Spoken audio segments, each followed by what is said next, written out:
स्वागत है आपका न्यूज़ 18 जम्मू कश्मीर लद्दाख हिमाचल में। मैं हूं विशाल और आप देख रहे हैं प्राइम नून एट 1। जम्मू कश्मीर से दफा 370 हटाए जाने के खिलाफ दायर अर्जियों पर सुप्रीम कोर्ट में समाअत जारी है।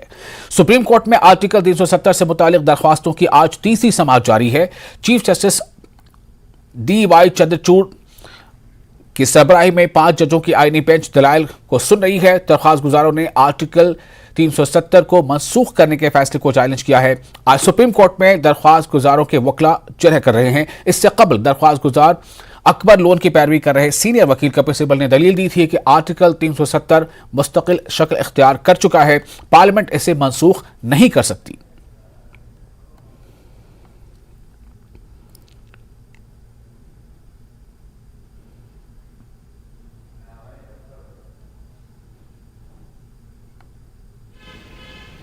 तो बहस में जो भी हमारे दलाइल हैं वो अच्छे तरीके से पेश किए जा रहे हैं और हम मुतमईन हैं कि जैसे भी पेशरफ्त हो रही है वो सही हो रही है।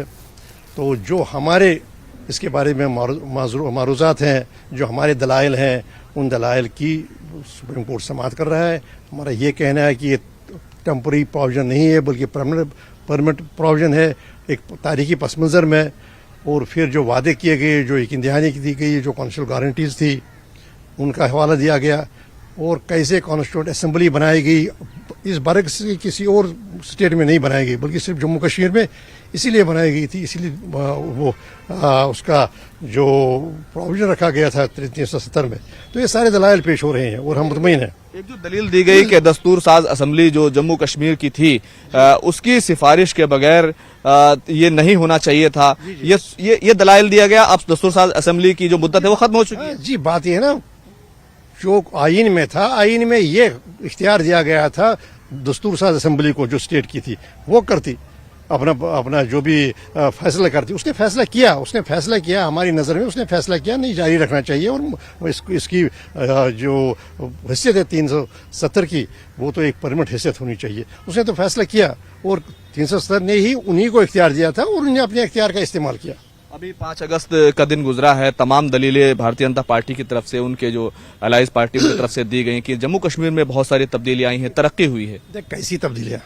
अभी देखिए, पहले मुझे लगता है कि एक बिट्रेयल सेलिब्रेट नहीं होता है, वो उनके लिए भी ऐसी अफसोस की बात है जैसे मैंने पहले भी गुजारिश की कि जैसे सबके हमारे लिए है।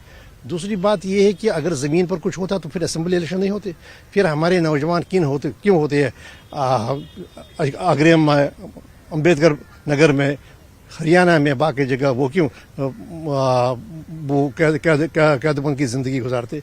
क्यों पब्लिक सेफ्टी एक्ट जो है वो उन पर आयद किया जाता? क्यों मौलाना फारूक अभी 4 साल से वो नज़रबंद है घर में? ये सारी दलील, ये बातें सब इस बात की दलील है ना कि कोई नॉर्मलसी नहीं है, एक नॉर्मलसी का एक नैरेटिव बयानिया बनाया जा रहा है। कैमरामैन चंदन पटवाल के साथ खुरम शहजाद, न्यूज़ 18 दिल्ली। और SIA ने कश्मीरी पंडित और रिटायर्ड जज आंजहानी नीलकंठ गंजू कत्ल केस की तहकीकात के लिए अवाम से मदद तलब की है। 3 दहाई कबल रिटायर्ड जज गंजू के कत्ल के पीछे बड़ी मुजरिमाना साजिश का पर्दाफाश करने के लिए SIA ने एक मकतूब के जरिए इस कत्ल केस के हकायक या हालात से वाकिफ तमाम अफराद से अपील की है कि सामने आए और केस की तहकीकात में मदद करें। एलामिया में मजीद कहा गया है कि ऐसे तमाम अफराद की शनाख्त को मुकम्मल तौर पर पोशीदा रखा जाएगा और इसके अलावा मुनासिब इनाम दिया जाएगा। इस कत्ल केस से मुतालिक किसी भी किस्म की मालूमात के लिए राब्ता करने को भी कहा गया है। मुख्तलिफ कश्मीरी पंडित तंजीमों और कश्मीरी पंडितों ने SIA की तरफ से आंजहानी गंजू के कत्ल की तहकीकात के फैसले का हरमकदम किया है। इन्होंने इस कदम को उन तमाम गुनाहों के खानदानों के लिए इंसाफ को यकीनी बनाने के लिए एक बड़ा इकदाम करार दिया है जो दहशतगर्दों और पाकिस्तान के हाथों मारे गए थे। BJP ने भी इस फैसले का हरमकदम किया है। जस्टिस गंजू ने दहशतगर्द तंजीम JKLF के मोहम्मद मकबूल भट्ट को मौत की सजा सुनाई थी। मकबूल भट्ट को सिफारतकार रविंद्र बहात्रे के कत्ल मामले में फांसी दी गई थी। SIA के जरिए पहली बार आंजहानी गंजू के कत्ल का मामला दोबारा खोला गया है।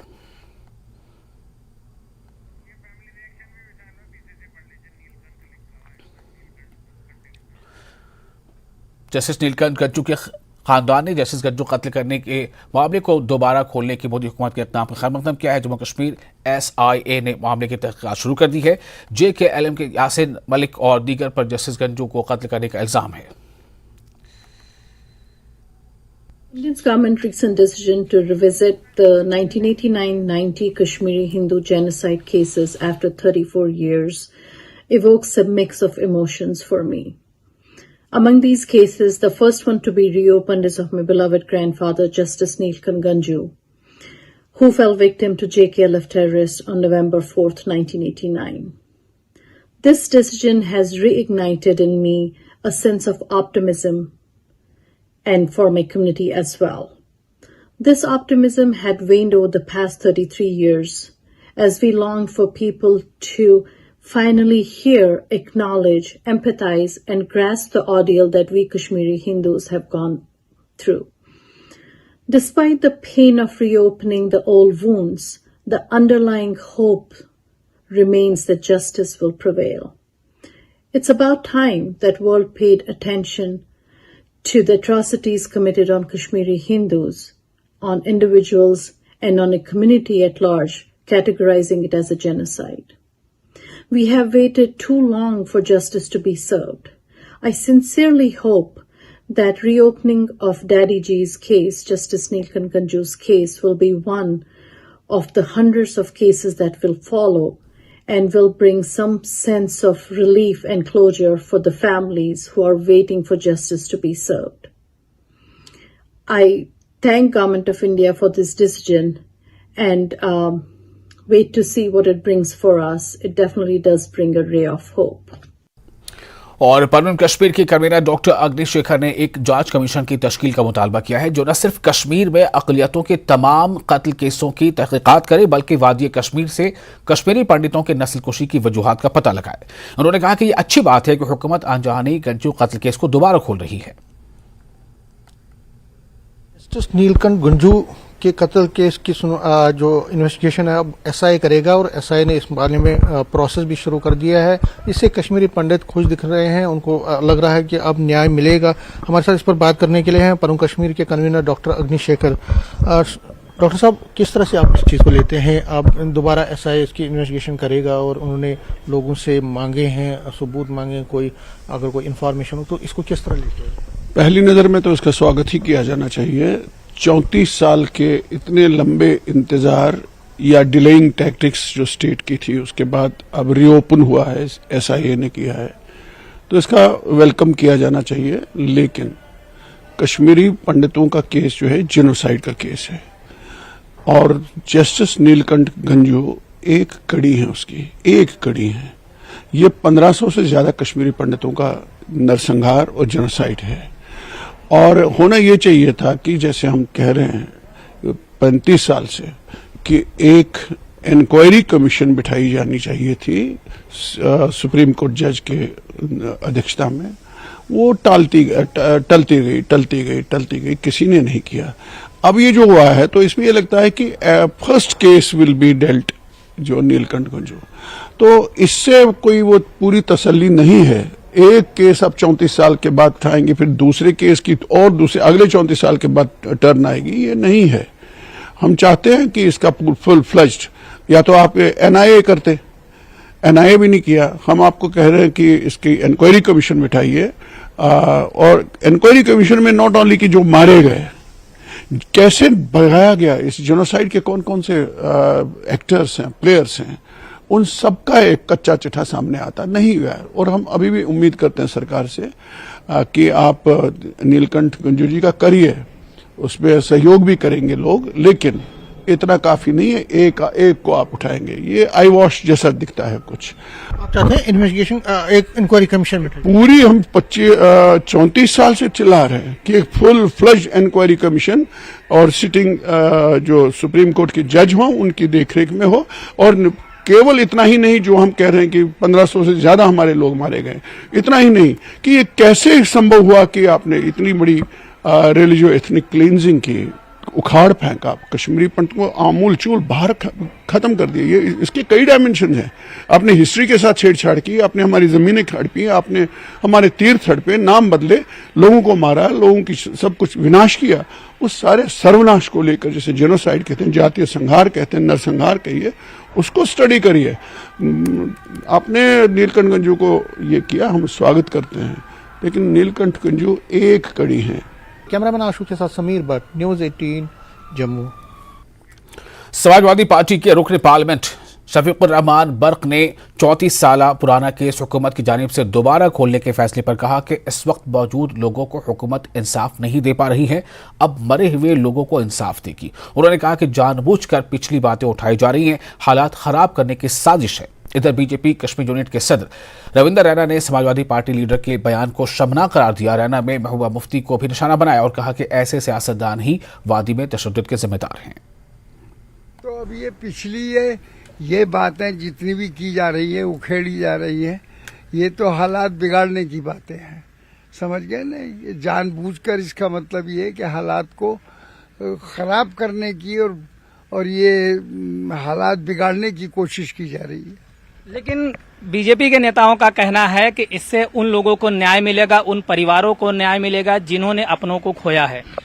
जो इस वक्त के उन्हें तो न्याय मिल नहीं रहा अब उनके मरे हुओं को उन्हें न्याय मिलेगा। उन्हें क्या न्याय मिलेगा? जब न्याय अगर देना था तो उस वक्त मिलना चाहिए। जब कोई मामला जिसकी इन्वेस्टिगेशन हो रही हो, ऐसे किसी मामले के ऊपर इस किस्म की बयानबाजी देना गलत है। एक मेंबर पार्लियामेंट जो कि समाजवादी पार्टी से आते हैं, उनको कोई हक नहीं है कि इस किस्म की बयानबाजी करना।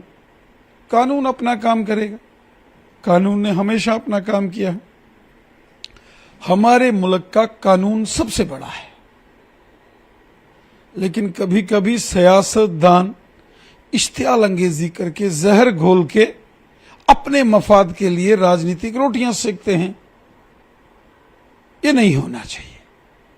अगर कहीं किसी के साथ नाइंसाफी हुई और उनके जो फैमिली मेंबर्स हैं, उनके जो रिश्तेदार हैं, उन्होंने उस मामले को लेकर तहकीकात की मांग की हो या तहकीकात की जा रही हो, ऐसे वक्त इस किस्म के बयानात ठीक नहीं होते। तो ये भी कहते हैं कि माहौल बिगड़ेगा, खलीज पड़ेगी। जब मामला जो है वो सुनवाई के लिए गया और बाद में उसकी इन्वेस्टिगेशन हो रही है, और जब तक इसकी तहकीकात पूरी नहीं हो जाती, तो मुझे नहीं लगता कि इसमें किसी को कोई बयानबाजी देनी चाहिए। लेकिन किसी की लाश पर सियासत करना गैर कानूनी, गैर आईनी तो है ही है, इंसानियत को भी शर्मसार करता है। महबूबा मुफ्ती के बयान की तरफ उन्होंने कल कहा कि आप लोग परिवारवाद की बात करें, आप सिर्फ 3 परिवारों की बात करें, लेकिन अनएम्प्लॉयमेंट बड़ी है, यहाँ बेरोजगारी है, करप्शन है, उसकी तरफ ध्यान नहीं है। मैडम महबूबा मुफ्ती साहिबा इस बात को जानती है कि आज अगर जम्मू कश्मीर में अमन का दौर आया है, ये भारतीय जनता पार्टी की देन है। और फिलहाल एक छोटा सा ब्रेक लेते हैं। ब्रेक के बाद खबरों का सिलसिला जारी रहेगा।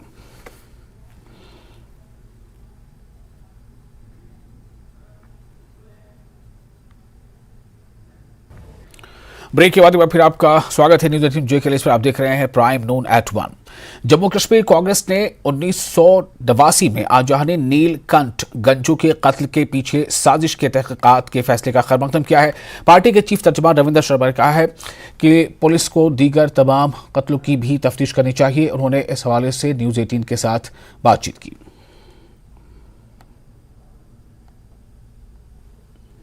ऐसे उसमें एसआईए ने ये कहा है कि लोग जो भी जानते होंगे कुछ भी उसके बारे में, वो जानकारी दें ताकि ये पता लगाया जाए कि इसके पीछे जो कॉन्स्पिरेसी थी वो क्या थी, क्यों कर उनकी हत्या की गई। कांग्रेस पार्टी उसको कैसे देखती है इस कदम? देखिए, कोई साजिश का अगर पर्दाफाश किया जा रहा है तो अच्छी बात है। हम स्वागत करते हैं कि किसी भी जांच में लोगों को सहयोग करना चाहिए, लेकिन इस तरह की बहुत सारी हत्याएं हुई। 34 साल के बाद याद आया कि उसकी जांच करनी चाहिए, और अभी तक वो एजेंसीज जो हैं वो आज तक क्यों नाकाम रही कि उसकी साजिश को बेनकाब नहीं कर पाए। अगर कोई ऐसी साजिश थी तो 34 साल से क्यों नहीं हुआ? हत्याएं तो इसी तरह से बहुत सी हुई, माइनॉरिटीज की भी हुई। तो हर मौत जो है वो दर्दनाक है। हर हत्या जो है वो एक कलंक है और सिलेक्टिव हत्याएं जो हुई हैं उसके पीछे तो जरूर पाकिस्तान की आतंकवाद की साजिश तो थी। तो इसलिए उन तमाम साजिशों का बेनकाब करना चाहिए। कर सकते हैं तो क्यों नहीं करना चाहिए। अब आप कहते हैं कि आज तक क्यों नहीं हुआ, कांग्रेस भी सरकार में रही, लेकिन तब कांग्रेस की सरकार को अब क्या कहेंगे, तब इस तरह के कदम क्यों नहीं उठाए गए? देखिए, ना सरकार जांच करती है ना पॉलिटिशियन करता है।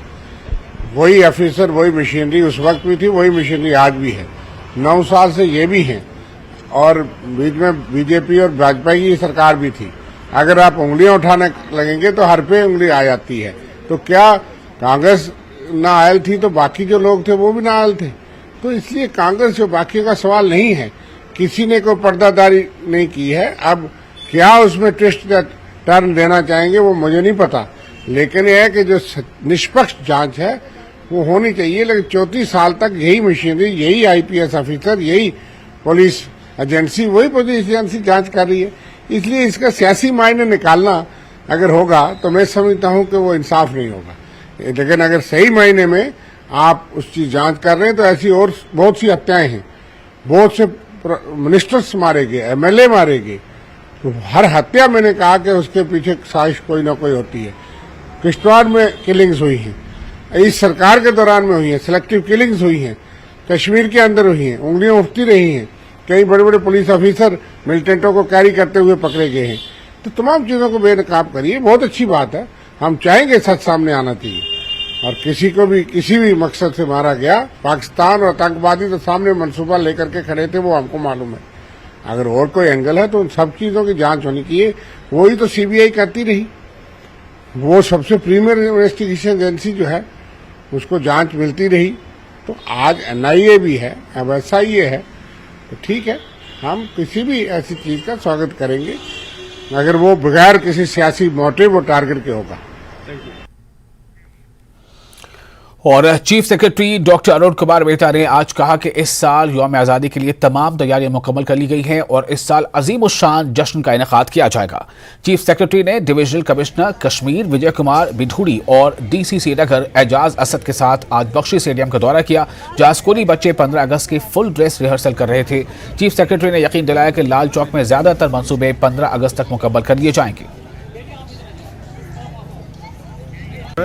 जो एक प्रधानमंत्री जी ने एक सबको एक संदेश दिया है कि हम लोग पंचप्रण जो हैं, जिसमें कि बहुत मूलभूत बातें हैं कि भारत को विकसित देश बनाना है 2047 तक और जम्मू कश्मीर को विकसित बनाना है। इसी तरह से गुलामी की मानसिकता से बाहर निकलना है और हमें अपने जो हमारी ट्रेडिशन है उस पर हमें फ़ख्र होना चाहिए, उस पर हमें नाज होना चाहिए। क्योंकि अगर आप देखेंगे तो हम लोग की जो परंपरा रही है, कुछ सालों के इतिहास छोड़ दें अगर हम, तो भारत सबसे विकसित देशों में से एक हुआ करता था। तो हमें उसी जगह पहुंचना है जहां पे हम हमेशा से रहते आए हैं। और वादी कश्मीर में मेवा सनत के बाद अब डेयरी इंडस्ट्री भी फरोग पा रही है।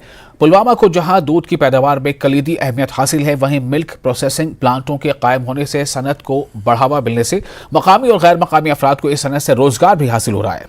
आप ये खास रिपोर्ट देखें, हमें दें इजाजत।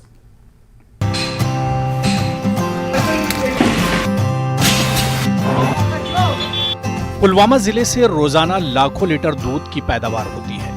दूध की क्वालिटी को बरकरार रखना और माकूल कीमतें न आने से काश्तकारों को दिक्कत ही पेश आती थी। ताहम गुज़श्ता 10 बरसों के दौरान वादी कश्मीर में मिल्क प्रोसेसिंग यूनिटों का क़याम अमल में लाने से इस सनत को फरोग हासिल हुआ है। सिडको इंडस्ट्रियल एस्टेट लासीपुरा पुलवामा में इस वक्त 4 दूध के प्लांट मौजूद हैं, जिनमें काफी पढ़े लिखे बेरोजगार अपना बेहतर रोजगार हासिल कर रहे हैं। तो ये ग्रोवरन फायदे क्या मेरे मोकूर रेट नमो इंडस्ट्रीज मतलब दुध इंडस्ट्रीज डेयरी प्लांट मोकूर रेट मिले फीएट SNF मुताबिक मिले रेट दुधस बिल्कुल से बिल्कुल असल क्या ग्रोवरन आव फायदे अम सत्य डेयरी फार्मर तक बढ़ डेयरी फार्म लड़के बेरोजगार लड़के तिमो हे तिमन कर अमि लिहाज कि तिम दोदान पन योतन तिमन मोकूर रेट मिलन। जो मैंने यहाँ पे ऑब्जर्व किया, एक तो यहाँ का जो रोज़गार है हमारी हमेशा कोशिश रहती है कि लोकल यूथ को उनके लिए हम रोज़गार जनरेट करें, और इवन वो होता भी है। हमारे प्लांट में डायरेक्टली अगर हम देखेंगे अराउंड 100 जो people they are working with us, और इनडायरेक्टली जैसे हमारे डिस्ट्रीब्यूटर हो गए, शॉपकीपर्स हो गए, और they are indirectly involve with us. Milk processing यूनिटों के कायम होने से डेयरी इंडस्ट्री को नई पहचान मिली है, जो कि अब एक बड़ी इंडस्ट्री के तौर पर उभर रही है। इससे मकामी और गैर मकामी पढ़े लिखे और हुनरमंद अफराद को रोजगार फराहम हुआ है। आजकल के इस दौर में जहां सरकारी नौकरियां बहुत कम हो गई हैं, वहीं डेयरी इंडस्ट्री से अब भी रोजगार के वसाइल पैदा हो रहे हैं। तो यहाँ पे ये जो डेयरी, मतलब आपको पता है कि जो पुलवामा है, हमारा डिस्ट्रिक्ट जो पुलवामा है, इसको आनंद ऑफ कश्मीर के नाम से जाना जाता है। तो यहाँ पे जो दूध की प्रोडक्शन होती है वो काफ़ी होती है। यहाँ पे दूध की प्रोडक्शन जो यहाँ पे होती है वो काफ़ी होती है। तो उस वजह से यहाँ पे मतलब जो हमारे IGC लासीपोरा में जो इंडस्ट्री यूनिट्स है, बहुत सारे यूनिट्स है यहाँ पे। तो उनमें जो अनएम्प्लॉयड यूथ है वो यहाँ पे आके अपना जॉब कर सकते हैं यहाँ पे। तो यहाँ पे उत्तर प्रदेश अलीगढ़ ज़िले से हूँ और मुझे यहाँ पे आकर बहुत अच्छा लगा। और ये सबसे अच्छा ये है कि अपना डेयरी इंडस्ट्री मेरी नज़र में सबसे बड़ी इंडस्ट्री है, क्योंकि इसमें 365 दिन का इंसान को वर्क मिलता है। और मुझे बहुत आगे जाने का अवसर मिला। यहाँ पर मैं बहुत अच्छी पोस्ट पर हूँ, क्वालिटी कंट्रोल करता हूँ और मेरी सैलरी भी बहुत अच्छी है, और यहाँ पे मुझे सपोर्ट भी बहुत मिला। मैं क्वालिटी चेक करता हूँ। रॉ मिल्क का जो भी हमारे पास रॉ मटेरियल आता है उसकी क्वालिटी में चेक करता हूँ। हमारे पास जो भी रॉ मिल्क दूध आता है उसका फैट हम चेक करते हैं, उसका SNF हम चेक करते हैं, उसमें अडल्ट्रेशन अगर है वो चेक करते हैं हम। अगर अडल्ट्रेशन होगी तो उसको रिजेक्ट करते हैं हम, उसको एक्सेप्ट ही नहीं करते उस दूध को हम। हमारे पास SDT दूध की चेक करते हैं, उसकी प्रोटीन स्टेबिलिटी चेक करते हैं। ये सब चीज़ें अगर उसमें नॉर्मल है, ठीक है, तो फिर उसको हम एक्सेप्ट करते हैं। जिला पुलवामा को दूध की पैदावार में कलीदी अहमियत हासिल है। डेयरी इंडस्ट्री से बिलवास्ता और बिलावास्ता कई अफराद अब अपना रोजगार हासिल कर रहे हैं। पुलवामा को पहले ही आनंद ऑफ कश्मीर कहा जाता है दूध की पैदावार में। यहाँ पर देखा गया है कि मिल्क प्रोसेसिंग यूनिट जो यहाँ पर कायम हुए, उससे इस इंडस्ट्री को काफ़ी फ़रोग हासिल हुआ है।